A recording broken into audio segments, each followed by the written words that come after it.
They called me because of something that, at first glance, could easily be ignored or dismissed as exaggeration, yet it happened every night at the same hour, almost like a silent ritual of the early morning hours. The voices appeared without a clear source.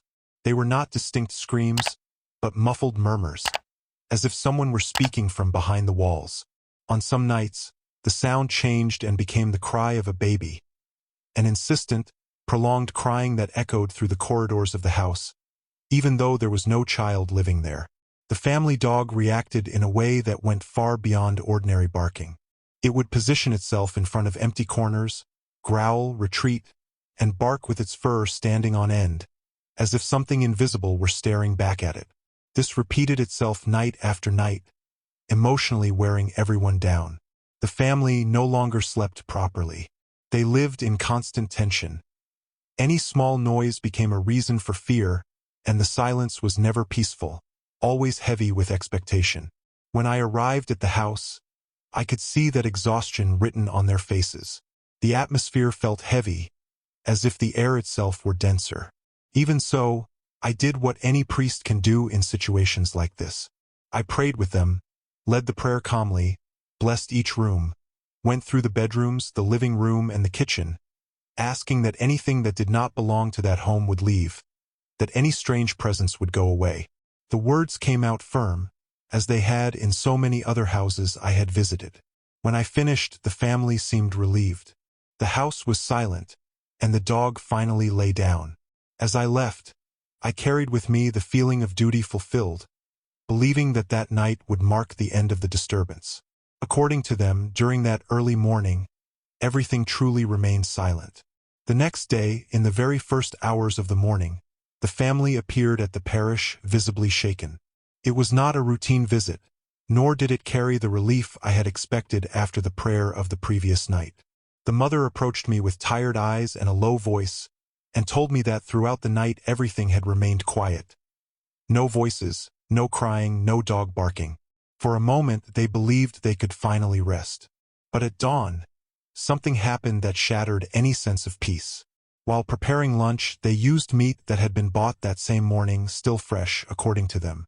They cooked it normally, let it boil, turned off the heat, and set the pot aside to cool before eating.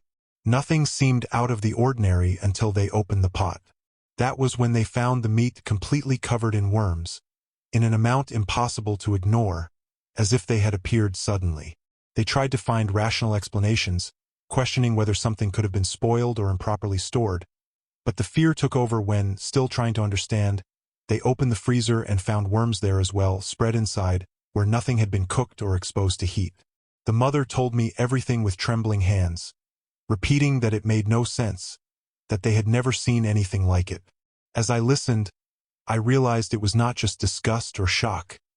It was deep terror, the certainty that something was still present in that house. To me, it was not a simple accident or coincidence. There was clearly something wrong, something that had not been driven away the night before, and at that moment I understood that I would need to return to that house immediately. That same night, fear no longer allowed the family to remain in their own home. The feeling that things could worsen at any moment was stronger than exhaustion, and they decided to leave in a hurry, taking only what was necessary and seeking refuge at the house of a friend who lived at the end of the street. I stayed. The father of the family waited for me on the porch, silent, his gaze fixed on the ground, as if he were already expecting something to happen. When he opened the door, a heavy atmosphere immediately surrounded us.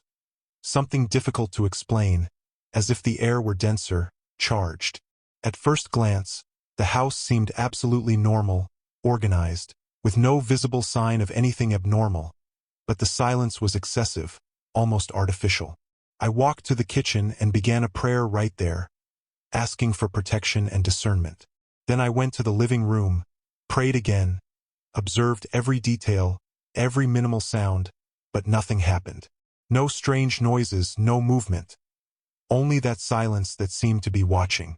Because of this, I decided to remain in the house through the night, waiting for any manifestation that might arise.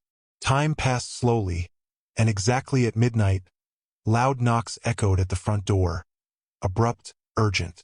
When I opened it, I found the mother and the two daughters, visibly shaken, faces wet with tears, bodies trembling. The older daughter could barely speak. Between sobs, she said she had woken in the middle of the night with the clear sensation that someone had pulled her foot while she was sleeping. When she turned on the light, there was no one there.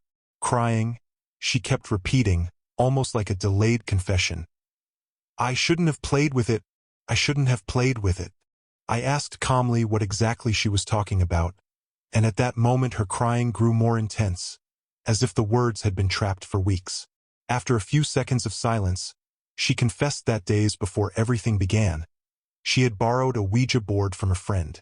She said that at first it seemed like an innocent game, nervous laughter, meaningless questions, asked more out of curiosity than belief.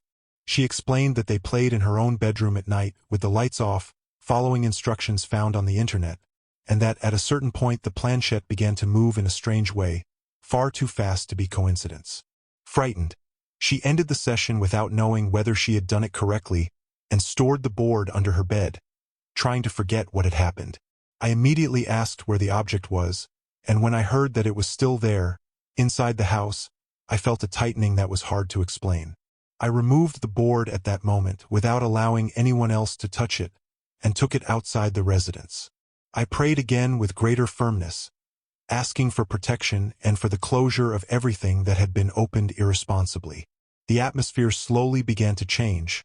The weight in the air seemed to lessen, and from that night on there were no more voices, cries, knocks, or manifestations. That experience taught me something that cannot be learned from books or seminaries. Never play with the spiritual world. You never know what might answer, nor the price that may be demanded when something serious is treated as entertainment.